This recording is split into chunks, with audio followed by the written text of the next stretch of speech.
Ahojte číselníci, čo sa to dneska s tou Petrou stalo?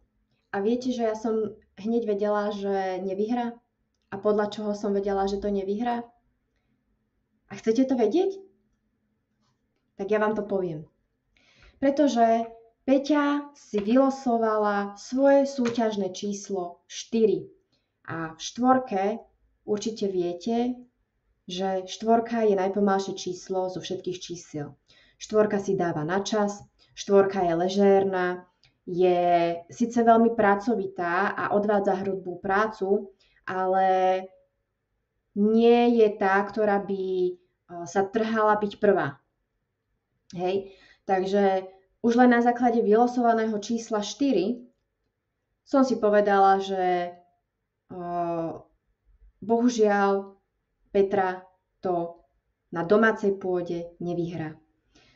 Lenže potom, ako spadla, tak hovorím si, čo sa to deje.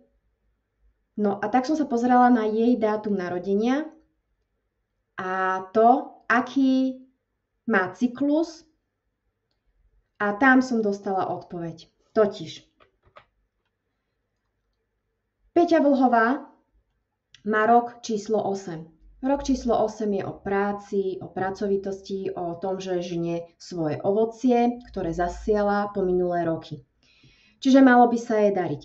A aj sa jej darí, veď bola ocenená prezidentkou. Dostala čestné vyznamenanie. Lenže to, čo sa stalo, za tým je mesiac. Pozrite sa na mesiac, je to 9. číslo. 9. číslo je posledné zo všetkých základných čísiel. To znamená, že ukončuje veci. A keď sa pozriete na rok, ktorý je o pracovitosti, o práci, nielen tým, že žnú svoje ovocie, ale 9 ukončuje. A v tomto prípade, keď si pozrieme 8 práca, 9 ukončuje, tak ani ma neprekvapilo už potom, že sa stalo dneska, čo sa stalo, pretože tento mesiac mala o ukončení kariéry a tunak to vidíme. 8 je kariéra, 9 je ukončenie. No a dnešný deň sa niesol pre Petru Vlhovú v znamení čísla 2. 2 sú ľudia, sú to sociálne kontakty, môžu to byť fanúšikovia, môže to byť jednoducho spojenie s druhými. No a samozrejme, keď si to pretlmočíme do tej numerológie, tak tu máme pracovné ukončenie v spoločnosti. Čiže Petra tým, že spadla a natrhla si alebo roztrhla si väzy, bude sa musieť dlho regenerovať. A bude teda stiahnutá aj zo svojho spoločenského života. A samozrejme aj z toho súťažného. Takže ako vidíte, aj v numerológia vie poskytnúť odpovede, čo sa to dneska stalo.